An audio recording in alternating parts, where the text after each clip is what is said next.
macroeconomía del país. Rechazo total a los bonos que quiere emitir el gobierno de Guatemala, nos dice Pablo Carr. Y también en nuestra cuenta oficial @Canal Antigua, transparencia, nos dice Elder López. No, es necesario que se revisten los gastos presidenciales y reducir los mismos. Se debe de implementar la transparencia. Es moral, ético y sobre todo legal, Giovanni Frati, endeudar aún más al país. Buenas noches. Buenas noches, Juan Carlos. Buenas noches, estimados televidentes. Es un gran problema legal otra vez para el gobierno y el país, ¿verdad? ¿Cómo es posible que se haya aprobado un presupuesto de la República, que esa sea la ley del presupuesto nacional y que el gobierno, una vez habiendo aprobado esa ley, venga ahora a aumentar la deuda en 3.500 o 4.000 millones de quetzales más? Eso, al 8% en dólares en 10 años, son casi 8.000 millones de quetzales más, y en 25 son más de alrededor de 12 o 15.000 millones de quetzales de deuda más. Ya estamos pagando, Juan Carlos, solo de intereses, arriba de 10.000 millones de quetzales al año de intereses de la deuda. La deuda global guatemalteca interna y externa supera los 100.000 millones. Seguir endeudándonos, seguir aumentando los impuestos para pagar deudas con otras deudas, es una locura. Es el camino de Grecia, es el camino de España, de Italia, es la quiebra. Para los ciudadanos comunes y corrientes, 4.000 millones de quetzales es impensable, pero para los políticos es una cifra normal, del día a día. ¿Cómo se puede llegar a esos puntos, Giovanni Frati? Sí, el gran problema que tenemos, por ejemplo, en el tema constitucional es que no existe un artículo, por ejemplo, como el propuesto por el economista James Buchanan de la Universidad de Virginia y de la Escuela de Public Choice, donde se establece que debiese haber un artículo que obligue al gobierno a presupuestar un presupuesto balanceado, en el sentido de que el ingreso fiscal debería ser el único ingreso, y entonces si hay 47.000 millones de ingresos tributarios, se gastan 47.000 millones de presupuesto. El gobierno tiene 47.000 millones de ingresos tributarios y se gasta 67.000 millones de gasto. Una locura. Es irracional. Revisamos lo que ya nos están generando las redes sociales, o sea, lo que usted está comentando. Revisamos nuestra cuenta en Twitter y por supuesto nuestro hashtag a las 10 p.m. Código Incorrecto nos dice: ¿qué obras vamos a pagar con esos bonos? ¿Cuántas veces vamos a pagar cada puente a través de nuestro hashtag? También nos dice Oscar de León: no caigamos en endeudamiento en el que países como Grecia y España vean el efecto con países quebrados. Más de los twitters que nos están entrando en estos momentos y que, por supuesto, le abrimos a usted la discusión. Queremos que usted sea una parte activa, que no sea tan solo un receptor de información, que opine, que genere debate, que genere ideas, por supuesto siempre en el marco de la tolerancia, del respeto y de las buenas costumbres. No tiene ningún sentido generar debate a través de las descalificaciones o los insultos. También nos dice Estuardito Mojojo: la deuda ya existe. Eso lo heredamos por los malos gobiernos que han pasado por el país. Eso es verdad, Giovanni Frati. Esta deuda es prácticamente para pagar un endeudamiento que fue generado durante la administración de Álvaro Colón Caballeros, que en su momento fue sumamente criticada. Hagamos un símil, ¿verdad, Juan Carlos? Para que realmente podamos explicar esto de la manera más clásica y sencilla. Si tú tienes una deuda de tarjeta de crédito de 100.000 quetzales y contratas una nueva tarjeta de crédito para pagar los 100.000 quetzales y endeudarte en 100.000 más, ¿cuál va a ser tu deuda al final del día? Sí. Es una locura. Tiene que haber un plan de amortización de esa deuda, de negociación y renegociación de la deuda, bajar al máximo los intereses, ser un país fiscalmente responsable, que es lo que Jorge Briz dijo en la conferencia de prensa, y el licenciado Andrés Castillo. Tiene que haber responsabilidad fiscal. Grecia, Estados Unidos, Italia, España nos están dando la muestra del desastre al cual los países llegan, los países más ricos del mundo, por no tener responsabilidad fiscal. Aprendamos de los errores de los demás. No tengamos que sufrir en carne propia lo que está pasando de desempleo, inflación, destrucción de la economía. Obviamente, como decía el señor de la Cámara de la Construcción, las deudas hay que honrarlas, sí, pero entonces que el gobierno se apriete el cincho, que ahorre y que con esos ahorros pague lo que debe. Por supuesto, como lo haría cualquier ciudadano, cualquier persona racional, usted o yo. Así es. Vemos qué nos dicen a través de nuestro hashtag a las 10 p.m. La deuda viene desde hace tiempo y si los gobiernos pasados hubieran pagado la deuda pública, todo sería diferente. Por supuesto. Oscar de León nos dice: con los bonos, primero validar las obras ejecutadas son reales, hacer auditorías de las mismas y ver si fueron inversiones reales. Ese es otro tema muy interesante que nos plantea Oscar de León. ¿Dónde están las obras? ¿Cuáles son? ¿Qué calidad tienen?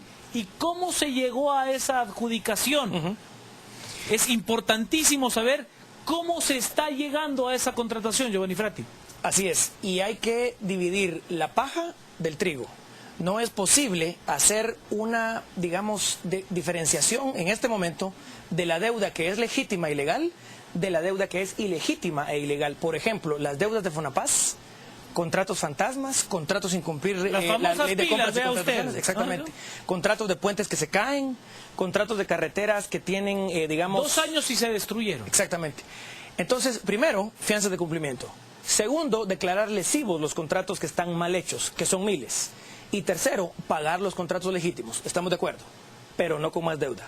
El gobierno tiene mucho donde puede recortar y con esos ahorros pagar lo que debe. Oiga, los suntuosos viajes, las famosas giras con minibares abiertos en hoteles de 5 estrellas, pagando 20 o 30 dólares por una botella con agua, es inmoral.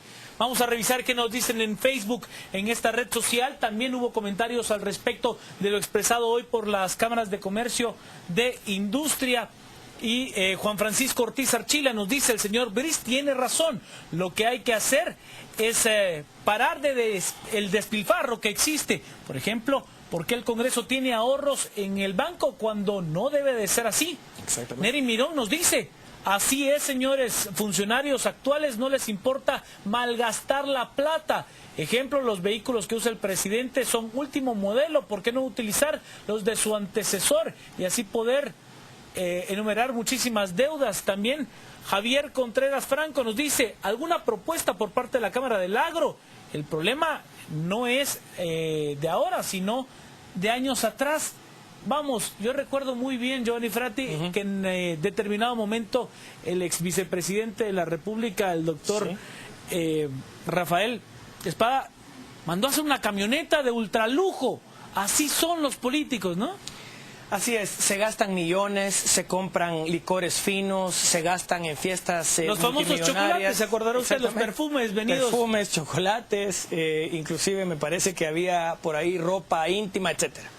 Entonces, ¿cómo es posible que un gobierno irresponsable y que una colección de gobiernos irresponsables nos digan a los guatemaltecos, señores, no solo ya los endeudamos en 100.000 millones, queremos 4.500 más y esos 4.500 en 10 años se volverán 8.000 y en 20 o 25 se volverán 15.000. Es imposible mantener un nivel de endeudamiento tan grave. Vamos a volver a nuestras redes sociales, se están generando discusión y debate. En este instante Arturo Campos nos dice, ya no más deuda. ¿Qué parte del no entiende el gobierno? Con nuestro hashtag a las 10 p.m.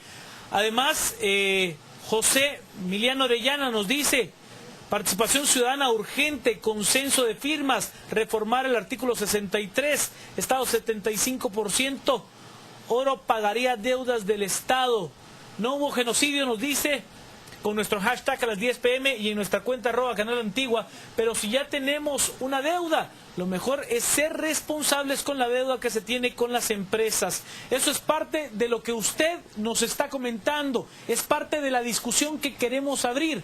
Si se da cuenta, no es necesario insultar a nadie para tener un debate de altura, para poder compartir ideas que hagan que este país vaya creciendo. Antes de seguir con el debate, le voy a presentar más noticias de lo ocurrido en el día de hoy. He de contarle, primero, que el ministro de Gobernación, Mauricio López Bonilla, indicó que ya se tiene identificado al asesino del investigador de la Policía Nacional Civil que fue asesinado en la zona 21. Según el jefe de la cartera del Interior, se trata de un miembro de la Mara 18.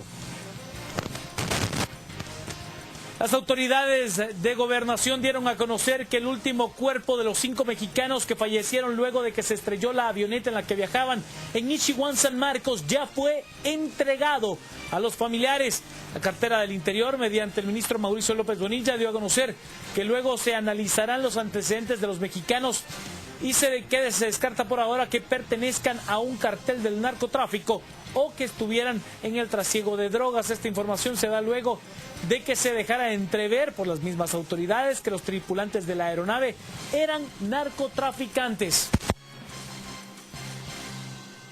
Y la policía de El Salvador incautó 178 kilos de cocaína, valorada en $4.5 millones proveniente de Nicaragua y con destino final en Guatemala. Esas son parte de las noticias que se vinieron dando a lo largo de este martes. Vamos a ir a la pausa. Usted siga comentando a través de nuestras cuentas en Facebook, de nuestras cuentas en Twitter. Utilice nuestro hashtag arroba Canal Antigua y nuestro hashtag, por supuesto, a las 10 p.m. que estaremos esperando por sus comentarios. Pausa y volvemos con más.